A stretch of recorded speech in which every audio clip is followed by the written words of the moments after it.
YouTube, everyone, welcome back to the channel, and today is a very highly requested video. It is the controller settings I use for Season 5 as well with the class setups, man. Let's get right into this one. The settings will be at the end. Let's go through the class setups, man. I'm going to give you guys an in-depth breakdown of the attachments and classes I use. So, starting off, we've got two AR classes, alright? So I use Attack 56. Now, this is my main one. Okay, let me break this one down. I've got two TAC 56 classes, okay? This is the first one. It is the AR Strafe DS. DS for Dead Silence, TS is for Trophy System, okay? That just makes it a bit easier on me. And yeah, so I start off with this one. This is basically my respawn one. Recently, I've started to switch between the two. Before, I used to just use the X line, but now this is what I run. So I've actually got rid of the barrel completely. Now, for the longest time, I did run a barrel. This barrel just isn't good. It's actually... you know, when I watched Octane's video, I realized that the pros actually had to use it to nerf the gun. But because I play solo queue and I'm trying to get to the top of the leaderboards, I don't really care about GAs, you know. I'm just trying to have fun and get to the top of the leaderboards. And I'm already at a disadvantage playing solo queue without comms, man. Going up against sweaty teams. So, for me, I'm just going to use what I can. So, we use the RF Crown 50. It's a pretty good attachment in terms of the recoil control. Don't have a problem with that. Then you got the FS Shark Fin for aiming idle stability. You got the high velocity. Now, a lot of people speak about how this doesn't really do anything. But, to be honest with you, I think it's important. I've tried it without. And it just feels a little bit weird, man. But I don't know if it's, you know, you have to use it, but I use it and so do the pros. Then we go to the demo clean shot grip now. These four key attachments are basically the same on both builds. The only difference is the stock. So as you notice, I have the cardinal stock on this one. Now the reason I have the cardinal stock on this one is because it gives you aim walking speed and sprint speed. So it's a bit more of that kind of run and gun style. For me personally, when I'm playing a bit more aggressive, I do like to use this kind of build. And I'm going to show you guys how it is in the firing range. So as you can see, this is a strafe speed of it. So you see it strafes pretty well, man. It strafes pretty well. So I like to kind of run and gun with it. So I like to go around corners, strafe around corners, and I just really think it's a good build for that kind of medium range gunfights. So that's my first build. Then we go over to the attachments and the secondary. So because I'm going for that run and gun playstyle, I like to use Dead Silence. Now again, this is a recent change. Normally I run trophy systems on my AR, but I've really started to recently enjoy kind of running with this weapon, therefore the run and gun playstyle, and I like to run Dead Silence with it. In terms of the perks, I like to use Double Time, Bomb Squad, and Fast Hands. Pretty standard stuff with a stun. And I recently just switched to the Semtex. I don't know which one I prefer, but again, because I'm playing that aggressive playstyle, I think the Semtex might be a bit more useful. And then I like to go with a knife, just because I think with the AR, you're a little bit less mobile, so I want to be able to finesse and kind of maneuver around the map quickly. So this first class is basically my run and gun fast playstyle for those aggressive ARs that like to kind of be in your face. Then we have a bit of a slower AR, and I'm going to have a third build for you guys that I haven't got here, but I'll show you guys what to do. So for the third build, in terms of the perks, it's the exact same. I have a frag grenade instead of a Semtex, same kind of reasoning. Because this is a bit of a longer distance build, I like to use a frag grenade. Now, I actually want to run a pistol on this one, I think. I don't know yet. I'm still deciding between the two. Do I want to run a pistol or not? I haven't quite decided. I think a pistol is pretty good for this build, but for now I'm going to leave it without it. And yeah, we'll kind of go into detail why as well. But for this build, I like to use the exact same thing. The only difference is I like to use the X-Line Pro instead of the Cardinal. Now, with the X-Line, you get crouch movement speed, which is great for search and destroy. Really good. Sprint speed, again, really useful, and ADS speed. So I just thought with the Cardinal, I think the strafing speed was just really fun to use, really good for that run and gun playstyle. But don't get me wrong, this is very, very good, and I use this for the longest time. I haven't quite decided what I prefer, but for now, my kind of what I do now is this is my run and gun, this is my slower power position kind of AR. Notice again, I don't have the barrel, and we'll get into that into more detail in the third class. But we go through, yeah, this is my X-Line. For now, I'm using this as my search and destroy class. So to be honest, I'm gonna stick a pistol on. I don't have the attachments for the pistol right now, to be honest with you guys. Yeah, you know, we can quickly do it while you guys are with me right now. We can quickly put something on.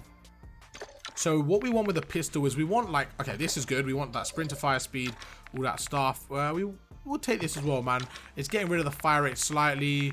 I don't really know. There's about 55 different muzzles there that do the exact same thing. We're just going to put on this. I don't know the difference. And then we'll do this, man. So this is going to be a bit more of a... I don't know, man. We'll play around with it. We'll play around there. I think I think this will be a bit of a quicker range. And then just to kind of mess about with it, we're going to put the Cronin Mini on. Okay, so this is going to be my Search and Destroy class, my Respawn class when I'm sitting in the power positions, as well as Embassy up the ladder. It's very important. Now, this build here, as you're going to notice when we use it, it's still very, very accurate, probably more accurate than the other build. It aims in really fast, but the one thing it doesn't have is that strafe speed, man. You can see the strafe speed is just not as intense as the first build. Going over to the Vaznev now, this is been my SMG for the longest of times, not really changed much, just using the pro meta. And yeah, this has been the meta for a while now, man. You got the Spiral V3.5, you got the FSS Shark Fin, the True Tack Grip, and the Otrazat stock. And then let's just test it out in the fire range. We go through here, and yeah, this gun, man, this gun's absolute fry. As you see, it's got pretty okay range, but the fire rate, everything, just this gun's really good, man. I highly recommend using this as your SMG of choice. I personally don't think there's a need for a pistol. The only time I would say to have a pistol, and I probably should make another class, I'm just too lazy to, but I'll get to it, is getting a pistol for Hydro, for the water, and for also Embassy, the ladder.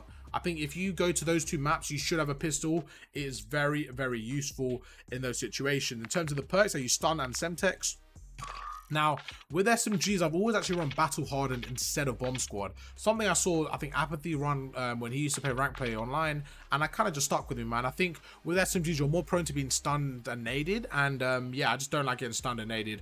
Sorry, getting stunned, and with nades, you can dodge them a bit easier, where with stuns, it's really difficult to kind of get away with. So that's my thought process there, and that's why I do it. Again, it's up to you, your choice. You could have a class for both, and if things getting, you know, you feel like they're chucking a lot of stuns, put on this class. If you feel like they're chucking a lot of nades, put on this class. Make sure to utilize all your class setups, something I haven't done already.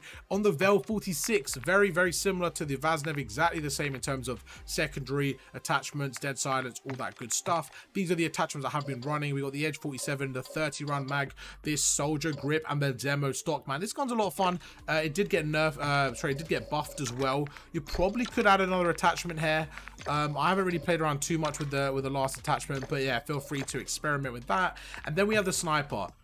For the sniper, I use the... Oh, you know what? There you go. There's my X12 class. Okay, cool. So we got these three. If you guys want to use the X12, this is the one I actually run. I forgot I had it on my sniper. This one's a pretty good class, man. I like the sniper one. I use Semtex and Stun. For the perks, I actually have Focus on because I think it's a bit better when sniping. I definitely run Dead Silence. And these are the attachments I've started to run with my sniper. So go for high velocity. I think that's very, very important. Then we've got the bolt. It just gives you a bit more of that speed with the cons of the accuracy. Here we get some sprint to fire and ADS speed. And then here we get some crouch, sprint speed, and ADS speed. I don't really care about the recoil. I just want to kind of have that fast snap on for that ADS. So there's all my class setups. Now let's go straight into the settings. So before we get into the settings, I have a quick reminder and recommendation. What I recommend you guys doing is going to your settings and favorite the following. These are the ones I favorite. So aiming input device, just in case it messes up, I like to do that. This one I don't really need to favorite because I don't ever play on mouse. Then you got your sensitivity, I favorite. Automatic sprint if you want to change between the two, same as that. Prioritize interact, all that good stuff. Things that I like to change on a regular.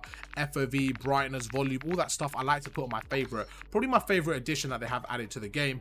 I do not use a keyboard or mouse, so unfortunately I won't be able to help you guys with those settings. But yeah, let's go straight to the controller setting. Okay, cool. I currently use tactical flipped. I actually play on a scuff, so I use tactical flipped. It's my kind of choice. If you guys don't have a scuff, I highly recommend using, is it bumper jumper? Where is it? Where's jump? Okay, there. Where is it? I'm basically looking for jump with the right analog stick. This one could be it. Where is it? Jump with the right analog stick. So I think it's because I'm playing I don't know, man. Okay, this one, stick and move. There you go. If you guys don't have a scuff, I highly recommend playing stick and move. Again, I can't remember. I used to play on this one, I think. I thought it was bumper jumper, but maybe it isn't. So yeah, try stick and move. The reason is because you can jump with your right analog stick. And what that means is for you guys without scuff, without paddles at the back, it's a lot easier for you guys to get jump shots. And I highly recommend. When I used to play for the longest of times, guys, I'm telling you, I used to not use a scuff, and I thought I was pretty good. If I had a scuff, I would have been 10 times better. I tried claw. I do not recommend claw. It's not good for your fingers long term. It can cause some pain. Some people are used to it. Obviously, I'm not going to recommend anyone, you know, to do something you're uncomfortable with, but Me personally, I wouldn't recommend claw. I would say if you guys are serious, recommend invest into a controller if you can. If you can't, buy paddles at the back of your controller. If not, then really, and you really don't want to spend any money, which is absolutely fine, I would recommend going for one of these kind of controller buttons where you can jump with your right analog stick wherever it is. I've missed it. I've lost it again. I've lost it again. Where is it? I'm gonna lose full hair. Where is it? Okay, there you go. Stick and move. I would highly recommend stick and move. All right, I've waffled on about that for too long now. Going through here, yeah, vibration off, standard stuff here. Aiming sensitivity. This is a big one. This is the big one. So you guys have been asking, what have I switched to? I switched to 10.7, man. So I want to talk about this for a second. I used to play 6.6 for the longest time because of all the pros, and every time I went to 10.7, I just felt like I played better, although my shot wasn't as good. Now, it sounds really weird, but I just felt more free with it. I just felt like it made me a lot more comfortable as a player. And recently, I felt like when I jump around corners with 10.7, I just feel like it's so much easier for me to snap on and take people out. And I've been kind of frying with it, man. So I'm sticking with this. I do change sometimes back to 6.6 if I am uncomfortable. But right now, my go-to sensitivity is 10.7. Now, before you guys straight away switch to 10.7, honestly, I've listened to so many videos and I literally copy their sensitivity. I'm here to tell you, try a sensitivity that's comfortable for you. I would highly recommend start with 6.6, okay? The default sensitivity. If you're going 15.15 and you're struggling, go to 6.6, see how it is. If you feel like, right, I need a bit more, go to 7.7. Okay, cool. Me personally, I love 10.7. I've messed around with the ADS sensitivity multiplayer. I feel like it messes me up personally because I aim in really fast and then it kind of slows down. I don't like it. So this is what I'm running. Try it if you want to give it a go. Me personally, I love it. Then we go through here again. Everything's what kind of one. I don't touch any of this stuff. These are my gameplay settings. I've messed around with this a lot, so I highly recommend if you guys want to try these settings out. You got, yeah, so automatic sprint, automatic tack sprint, and off. I've tried it with off. I don't like it. But there's two settings that kind of go hand in hand. If you have this off, if you go to this side of things, you know what, I'll go to my favorites. It's a lot easier. If you have this one off, then have this as single tap run. So what that means is when you press it once, you're going to end up having a tactical sprint. So if you guys hip fire a lot and you don't want to, obviously, because the problem with ATS, right, let me show you guys in the arena. I'll give you guys a full detailed breakdown here. All right, I got you guys covered, man. So if we go here, right, and you see how I'm just walking, I'm not sprinting like that. That's fine. That's what you want, because you want to be able to like hip fire and kind of move around. You want to be able to like hip fire and stuff like that. But when you have ATS on, where is it? Let's go back to our favorites. When you have ATS on, right, what happens is you can't actually hip fire. Because say someone's there and you want to move, it automatically puts your gun up. And it used to be good on Warzone 1 because you could slide cancel. But on this game, without slide cancelling, it's not very good. Honestly, I would not recommend using ATS. Even all the Warzone pros, they do not run it. Now, Shotzi and stuff, I've seen these controller settings, but they obviously play with the GAs. I don't care about all that. So me, I use automatic sprint and single tap run. I think it is the best. Give it a go and let me know what you think. All right, back to the controller settings. Going over, yeah, I think that's everything here. Apply all just for Warzone mainly. This prioritize interact, to be honest, I used to switch a lot between Warzone and normal, so I kind of just got used to it. I like it. It's a bit weird. If you see a gun on the floor, you can hold X instead of reloading to pick it up, and you kind of get used to it, man. I kind of get used to it to hold X instead, but I like the fact that to reload I can just tap it and stuff. So yeah, I personally use that. All this stuff is kind of standard, as I said. You just kind of leave this on. I like this as automatic sprint. Going over to the advanced setting, obviously leave your aim assist on unless you're absolutely trolling and you don't want aim assist. I highly recommend leaving it on. In terms of aim assist type, Black Ops got nerfed, so me personally, I've been sticking to default for a while and it hasn't really hurt me. I don't like changing these too much, to be honest with you guys, because in my head I kind of have I don't know, man, a placebo effect, or I start to like stress myself out saying what's the best setting. So I kind of like to leave it slightly standard and just try to just improve in the game. Dynamic, this is a must. The most broken aim assist response curve type, definitely put this one on. And yeah, everything else is kind of standard. Again, I don't touch my custom sensitivity. I got a new controller maybe a month or two ago, so my dead zones are pretty low. I got 0.1, 0.3, left stick max at 0.9, right stick at 0.95. You guys probably heard this a million times. If you have stick drift, increase this a bit more until you don't have stick drift. If you don't, then yeah, put it as low as possible. There you go. That's my controller settings there.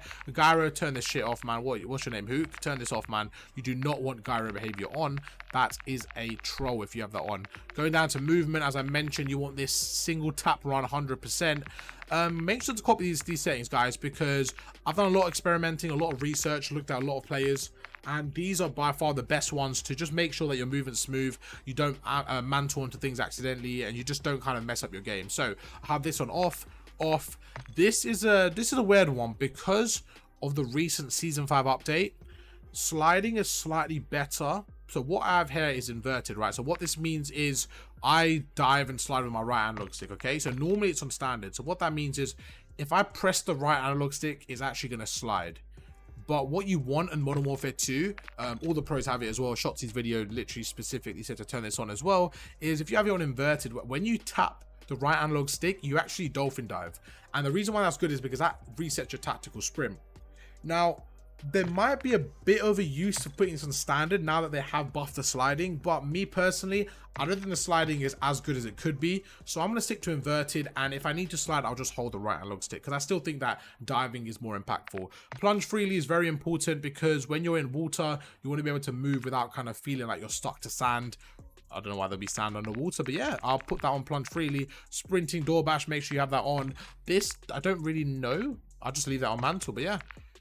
Anything else here? Nothing really crazy if you guys want to, you know, copy this, but I don't even think I've touched this, to be honest with you guys. Going anywhere else? Graphics. Oh, FOV, that's a big one. 103, man. I've been rocking this for a while. I used to play on 120.